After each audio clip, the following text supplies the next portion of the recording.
You are at the gate. It is 11 p.m. The terminal has that specific emptiness where the shops are shuttered and the cleaning crew outnumbers the passengers. You are eating a sandwich you did not really want, and you are about to board a plane for the next 9 hours. At some point, you find yourself thinking, why is this always at night? It is not just your route, it is almost every long haul. New York to London, Los Angeles to Tokyo, Dubai to Sydney. They all cluster into the same late evening departure window. And the arrivals are just as predictable. You roll into a foreign city at 7 a.m., bleary, trying to calculate what time your body thinks it is. So, is this a coincidence? An industry habit nobody ever questioned? Or is there a real logic underneath the schedule?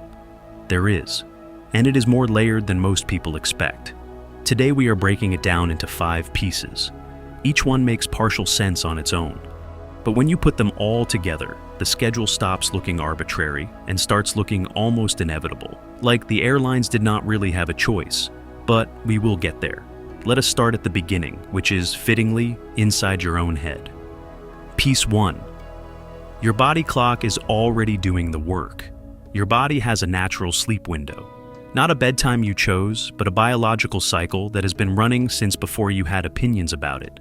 As you move into the late evening, your core temperature drops, melatonin production increases, and your alertness declines in ways that are genuinely hard to override.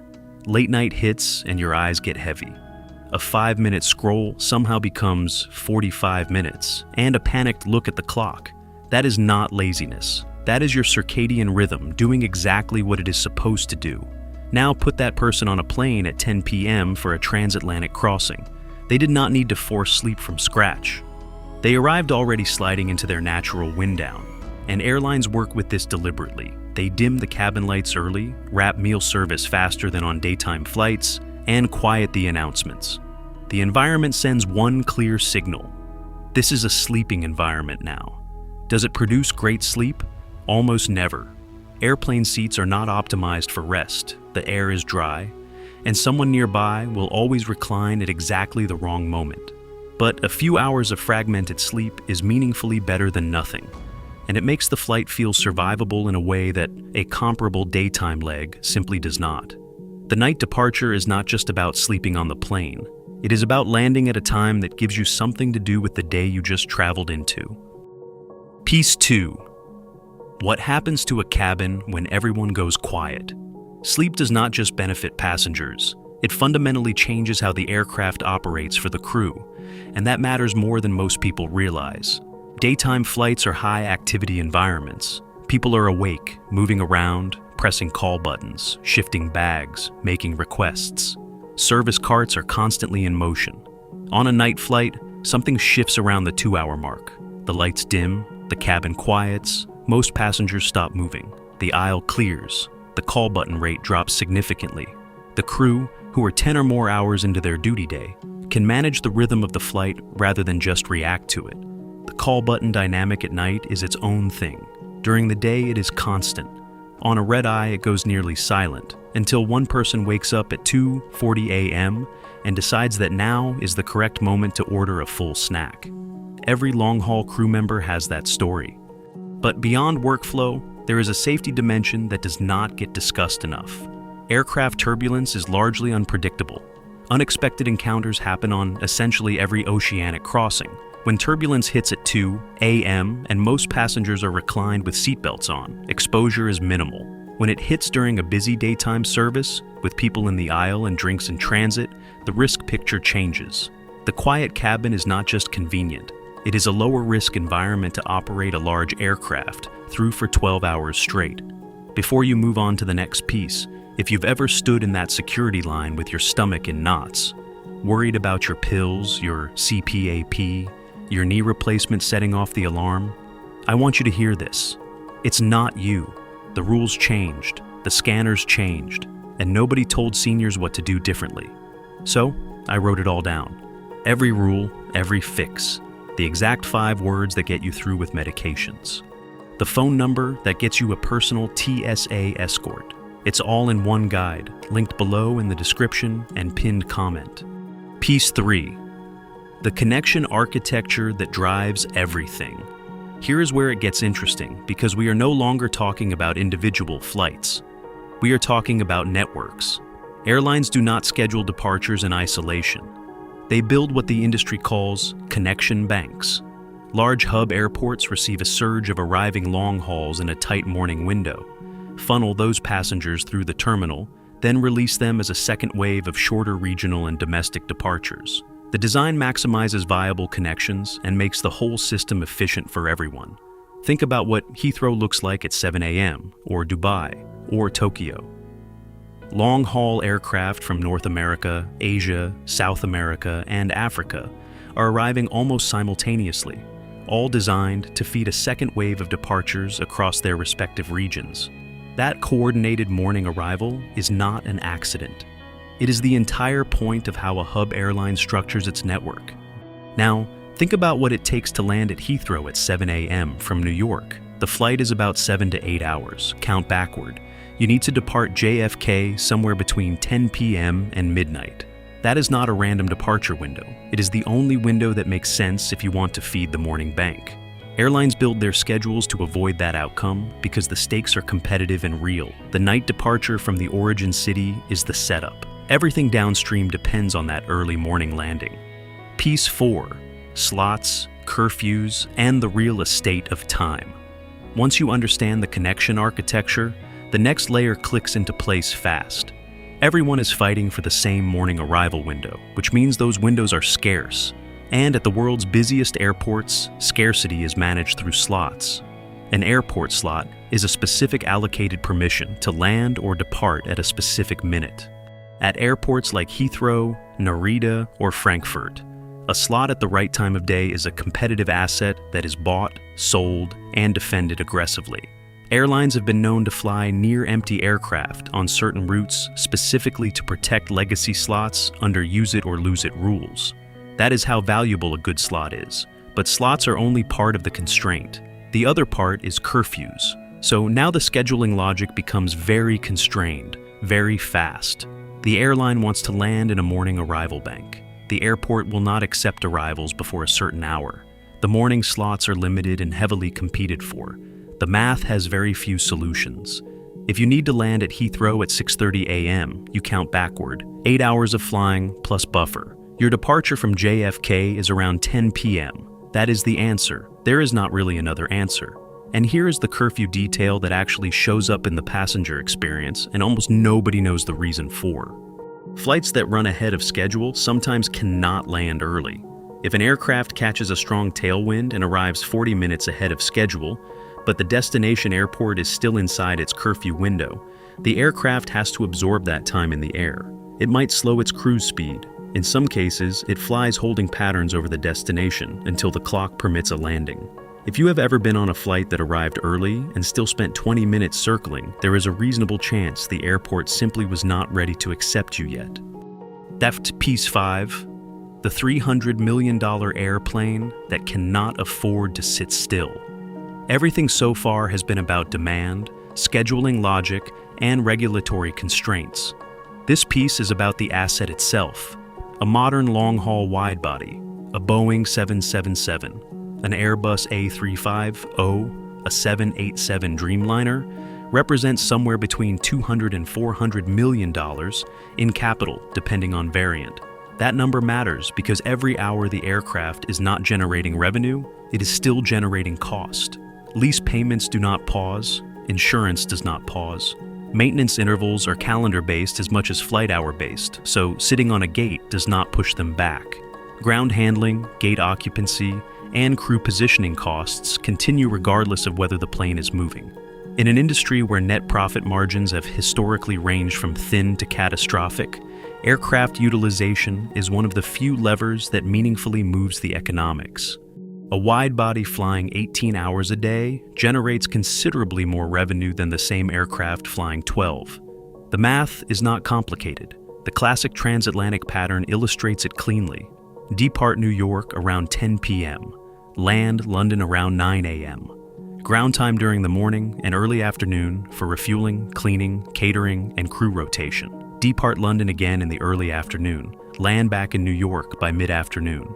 The aircraft has completed 2 long-haul crossings in a 24-hour period with minimal unproductive ground time. Now, try to run that same asset on a daytime schedule. Depart New York at 9 a.m., land London at 9 p.m. The aircraft now sits through the London night. Curfew will not allow a departure, the crew needs legal rest, and there are no useful connections anyway. You have lost hours of utilization on a very expensive machine. The night departure does not just serve passengers, it keeps the machine moving. Why? Eastbound goes at night, and westbound goes during the day.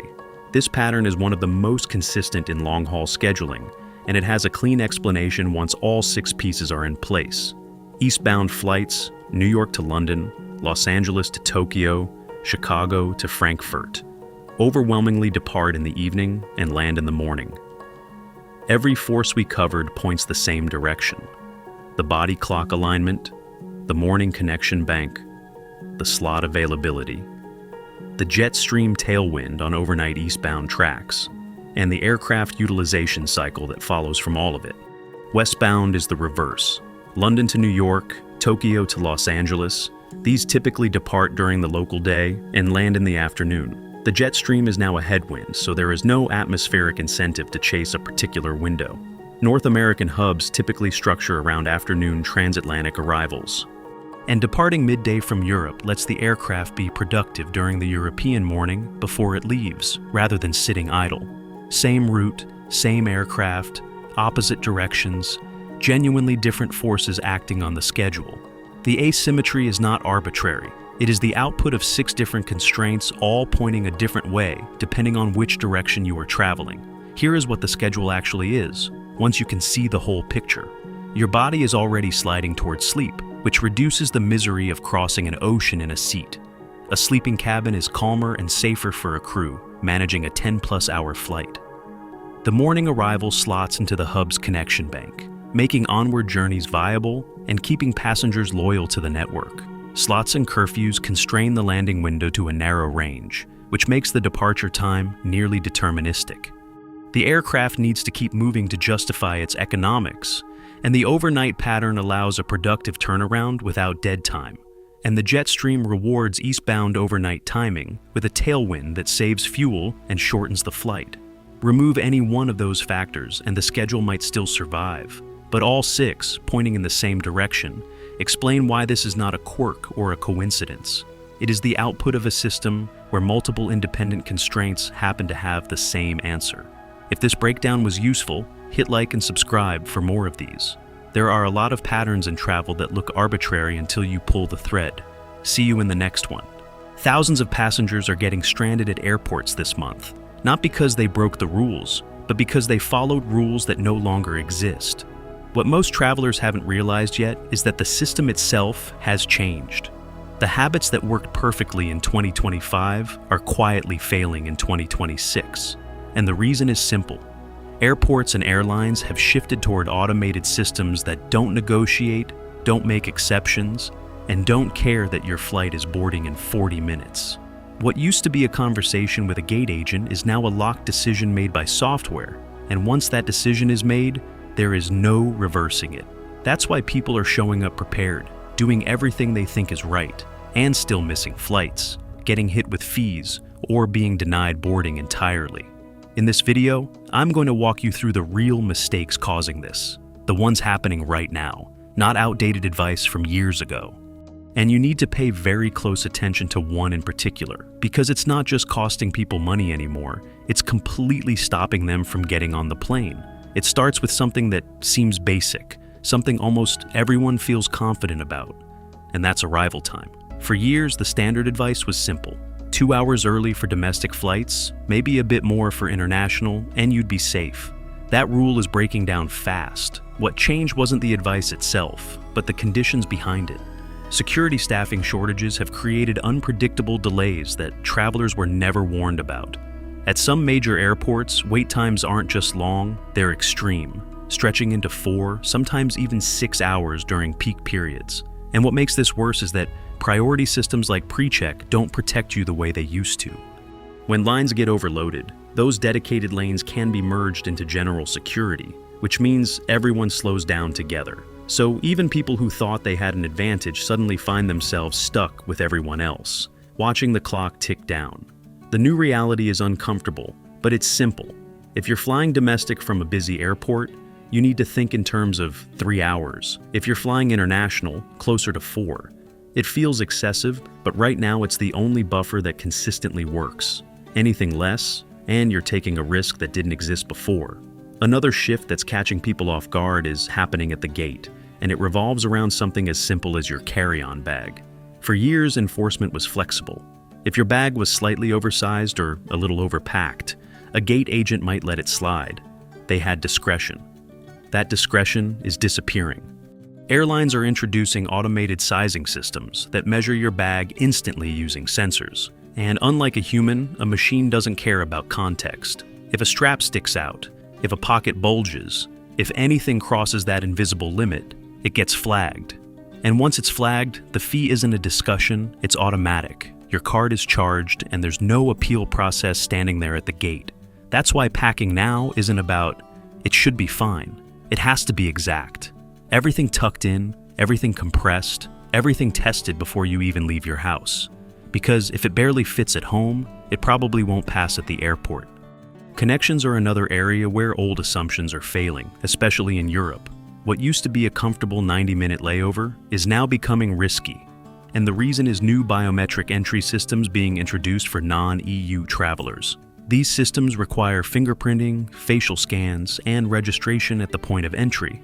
And while that might sound efficient, the infrastructure isn't fully keeping up with the volume. What used to take 20 minutes at passport control can now stretch into hours. So travelers who booked tight connections based on old timing expectations are suddenly missing flights they thought were perfectly safe. Right now, if you're connecting through major European hubs, anything under 3 hours should be treated with caution. Either give yourself more time or consider routing through less congested airports. Then there's the mistake that's quietly causing one of the biggest disruptions, and most people don't even realize it's happening. Standing near the gate and waiting for the flight to fill up so you can check your carry-on for free. It used to be a smart move, but behind the scenes, airlines have changed how they manage cargo. They now use real-time weight and balance systems that automatically cap how much can go into the hold. Once that limit is reached, it's locked. Gate agents can't override it, so if you're relying on that last-minute free check, you might find yourself stuck with a bag that can't go in the cabin and can't go in the hold. And if your bag can't go, you don't go. It's that simple. The safer strategy now is to board earlier, not later, and stop relying on a system that no longer works the way it used to. Technology, which is supposed to make travel easier, is also creating new problems when people rely on it too much. Digital IDs, mobile boarding passes, wallet apps, they're convenient, but they're not reliable enough to be your only backup. When systems go down, and they do more often than people expect, the fallback isn't flexibility, it's rejection. If a scanner network fails and you don't have a physical ID, there's no workaround. You're simply not getting through. The safest approach now is redundancy. Digital for convenience, physical for certainty. Always have both.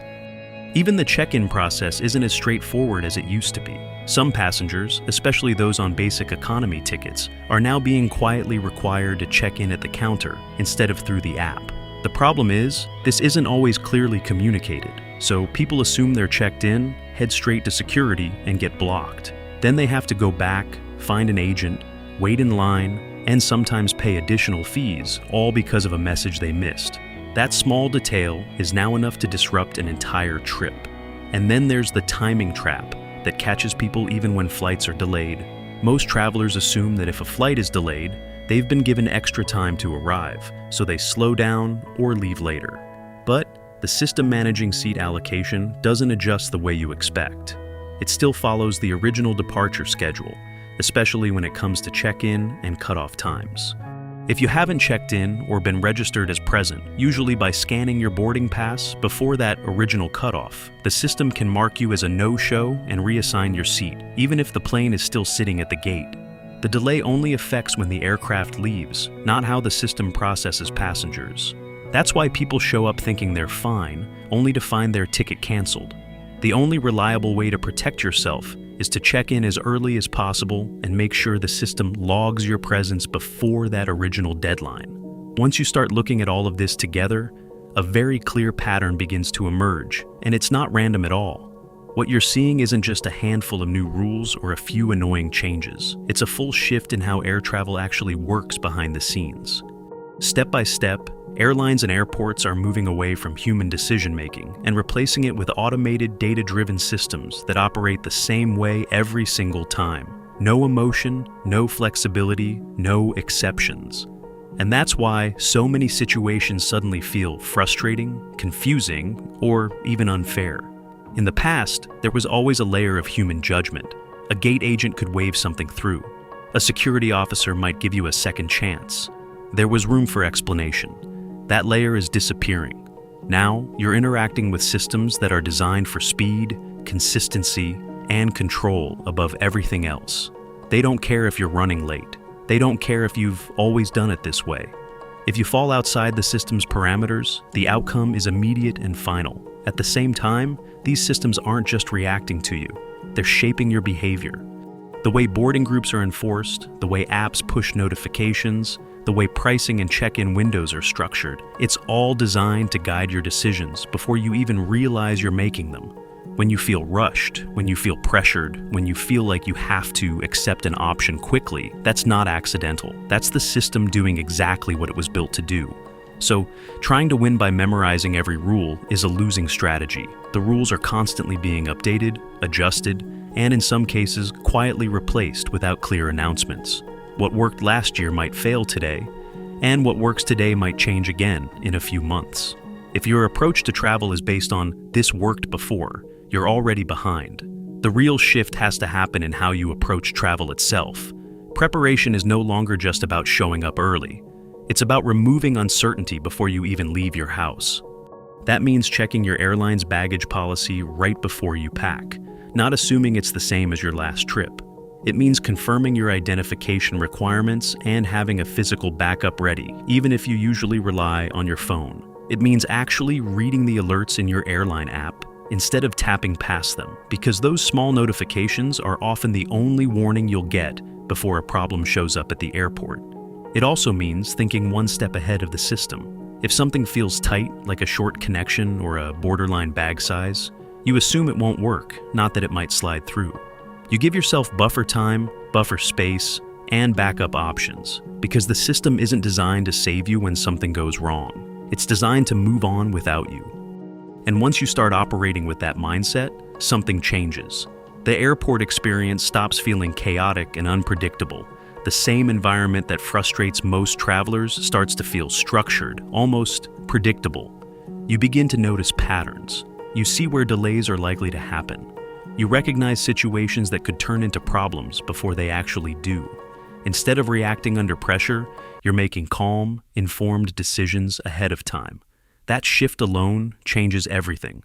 Stress drops, not because travel is easier, but because you're no longer constantly being surprised. You're not fighting the system at the last minute. You're moving with an understanding of how it works. And that's really the defining difference in 2026. Travel hasn't become simpler. In many ways, it's more complex than ever.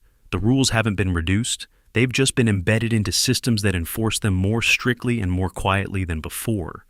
The advantage doesn't come from experience alone anymore. It comes from awareness. So if you take anything from all of this, let it be this. The system isn't broken. It's evolving. It's becoming more automated, more precise, and less forgiving. And once you understand that shift, you stop expecting flexibility from a system that isn't designed to give it.